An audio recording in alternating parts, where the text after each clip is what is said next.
Biz davom etamiz. Efirdamiz. Biz efirdamiz. Ajoyib kayfiyatda davom etamiz va albatta studiyamizga mehmonlarimizni tashrifi ta'minlandi. Mehmonlarimiz kelishgan eng aziz insonlar va ularni tanishtirib o'taman.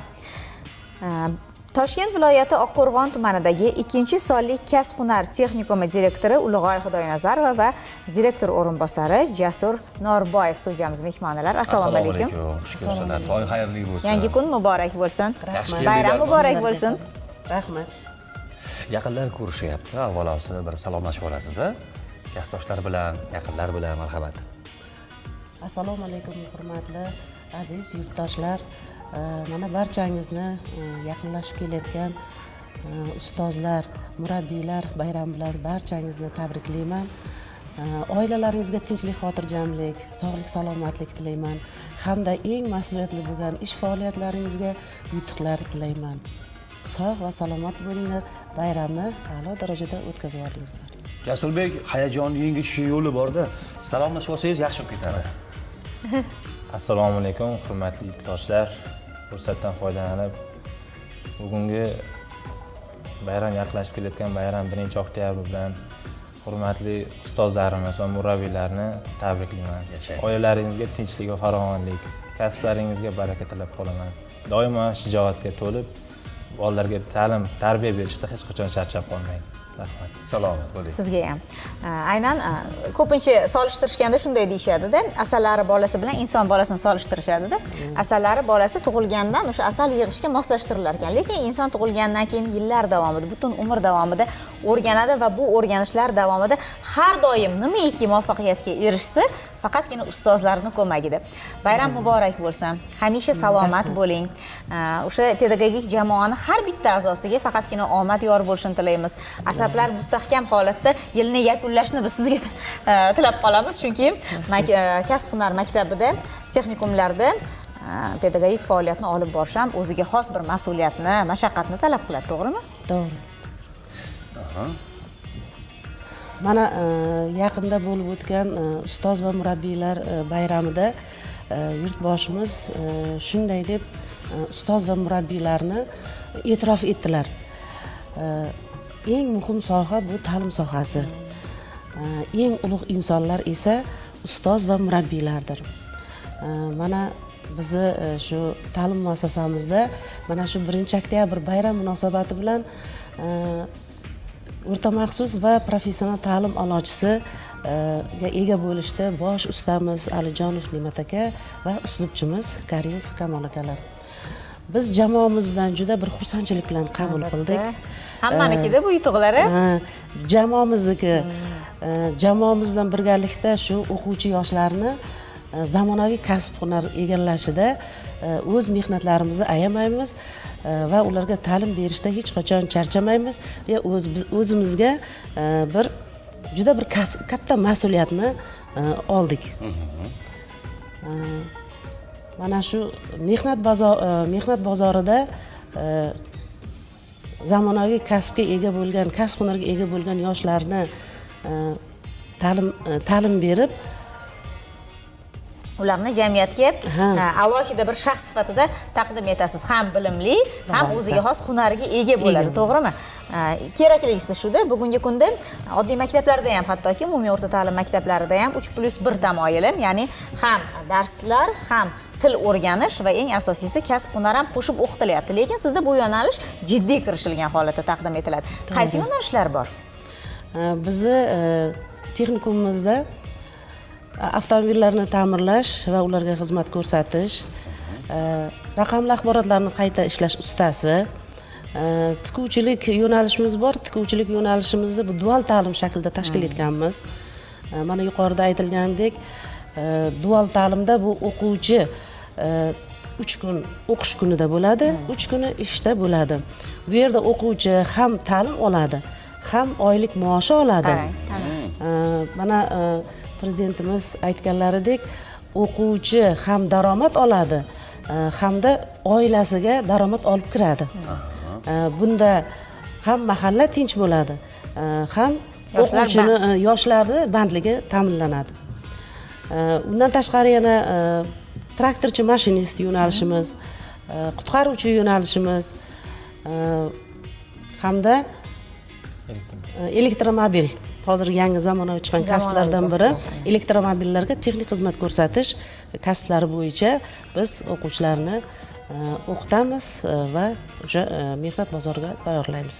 Demak, o'z-o'zidan ma'lumki, sizni ta'lim dargohingizga kirmoqchi bo'lgan o'quvchi avvalo maktabni bitirib, keyin kiradi, to'g'rimi? Kirish imtihonlari qanday bo'ladi? Bizda 9-sinf bitiruvchilari 2 yil davomida ta'lim olishadi. 9-sinfni bitirgan barcha umumta'lim maktabidagi o'quvchi yoshlar grant asosida o'qishadi. Biz to'g'ri qabul qilamiz ularni. 11-sinfni bitirgan o'quvchilarni esa kasblarga qarab kunduzgi ta'lim bo'lsa shu imtihon bilan qabul qilamiz. Kechki ta'limlarda esa to'g'ri qabul qilinadi. Kechki ta'lim, dual ta'limda to'g'ri qabul qilinadi. Juda ham zo'r. Dual ta'lim haqida Jasurbekning fikrlarini bilmoqchimiz. Bugungi kunda qancha yoshlar o'sha tayyor ishlar bilan ta'minlangan, hamkorliklar qanday? Dual ta'lim jarayoni bu hozirgi yoshlar uchun juda ham bir keng imkoniyatlar yaratib bermoqda. Sababi hozir ishlayotgan 9-sinfni bitirib ishga joylashib diplom ola olmaganlar mavjud bo'lishi mumkin. Ana shu insonlarga ham dual ta'limda o'qib, ham ishlab, ham o'qib va real o'qigan bilimlarini real ish jarayonida ko'nikmalar orttirib, uni targ'ib qilish jarayoni keng qo'llanmoqda.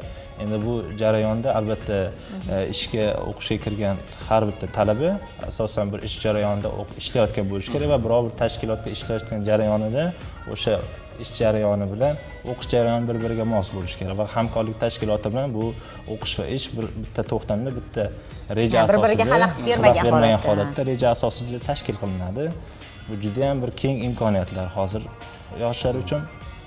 Albatta bizda texnikumimizda ham tikuvchi yo'nalishi bo'yicha dual ta'lim joriy etilgan. Bu jarayonda Shohruxiya Tekis korxonasi bilan tashkil qilganmiz va 59 ta talabamiz mavjud. O'quvchilar.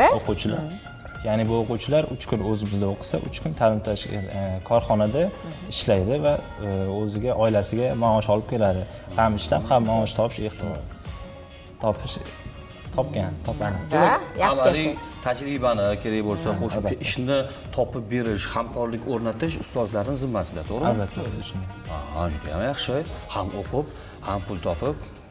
Aynan tikuvchilik sohasi bu o'sha amaliyot. Asosiysi amaliyotda qancha ko'p tikib jarayonda ishtirok etsa, yaxshi professional tikuvchi bo'la oladi. Va bu bevosita ham amaliy ham nazariy o'rgatiladi. Ana endi maktabdagi ustozlarning kayfiyati, o'zingizni bolalik davrlaringizdagi o'zingizni ustozlaringiz haqida ham bir gaplashaylik. Bayram arafasida menimcha hammamiz ham o'zimizning ustozlarimizni eslaymiz-ku. Juda ham yaxshi. Men shu kelgangacha o'ylab kelaman. Albatta har bir shu ta'lim sohasida bo'ladimi, har qanday sohada ishlayotgan insonni o'ziga yarasha ustozlari bo'ladi. Men birinchi o'qituvchimni eslayman, Egamberdiyev Ochil aka. Shu harflarni o'rgatishda, shu chiroyli husn xatlar yozishda shu birinchi o'qituvchim, juda ko'p hurmat qilaman. Shu husn xatimda shu to'g'ri yozilishida ana shu o'qituvchimni juda o'rinlari juda katta. Undan keyin shu matematika, fizika fanlariga qiziqishimda Qadamboyev Odamboy aka matematika o'qituvchimiz edi. Juda ko'p mehnatlari shu matematika faniga qiziqishimga juda katta motivatsiya olganlar. Mehnatlari singan. Keyin mana hozirgacha aytaman, mana shu fizika faniga juda meni shu qiziqtirgan, olimpiadalarga olib yurgan o'qituvchim Olimjon aka Xoliqulov. Mana shu maktabni bitirgan yilim O'zbekiston Milliy universiteti hozirgi Toshkent davlat universiteti biz kirgan vaqtimizda fizika fakultetiga o'qishga kirganman va shu oliy dargohni bitirib shu ish faoliyatimni boshlaganman. Fizika fakultetida men ustozim Norqulov Ne'mat aka, ular ham juda bir ustozlarim ichida eng sarasi hisoblanadi. Shu himoya ishlarimda, shu bilim olishimda, shu keng katta dargohlarda ishlashimga shu inson sababchi bo'lganlar. Hozirgacha hamma ustozlarimga hurmat qilaman. Shu fursatdan foydalanib, shu ustozlarimga uzoq umr tilayman. Nima niyatlari bo'lsa, niyatlariga yetishaversin. Eng kamida menday shogirdlari bo'lsin deyman. Juda ko'p shogirdlari bor ustozlarimda. Uzoq umr ko'rsinlar. farzandlarni rohatlarimizdek shogirdlarni shu yutuqlarini ko'rib yursinlar deb Yashang. Xudo xohlasa. Jasurbek bilan ustozlarni eslaymiz a. Albatta, o'qituvchi kasbini tanlashimga birinchi turtki bo'lgan inson bu meni onam hisoblanadi. Chunki onam ham o'qituvchi, mana shunday bir mas'uliyatli kasbni tanlagan. Onamdan biz bir motivatsiya olgan holatda mana shu o'qituvchi kasbini tanlaganmiz. Birinchi ustozim bu Ra'no Zohidovna hisoblanadi. O'sha 4 yil davomida bor bilimlarini bizga berib, tarbiyalab, yetuk bir inson bo'lib yetishishimizga mana shu Ra'no Zohidovna ustozimiz sababchi hisoblanadi. Fursatdan foydalanib barcha ustozlarimga kattakon rahmat deb qolaman. Ish davomida, ish faoliyatiga, oilasiga tinchlik, farovonlik tilab qolaman. Hamisha salomat bo'ling, bo'lsin. salomat bo'ling. Sizga ham faqatgina mas'uliyatli va sharafli kasbingizda omad, rivoj tilaymiz. Shunaqangi o'quvchilaringiz yutuqlari ko'p bo'lsinki, har doim bizni o'quvchimiz, bizni texnikumdan chiqqanda faxrlanib yurish nasib etaversin. Shogirdlaringiz ham ko'paysin. Sizga o'xshab ustozlik kasbini tanlaydigan insonlar ko'paysin. Ana endi tilaklar va dil izhorlaringizni marhamat bayon etib qo'yasiz. Kimga aytish kerak? Hammaga, xalqimizga.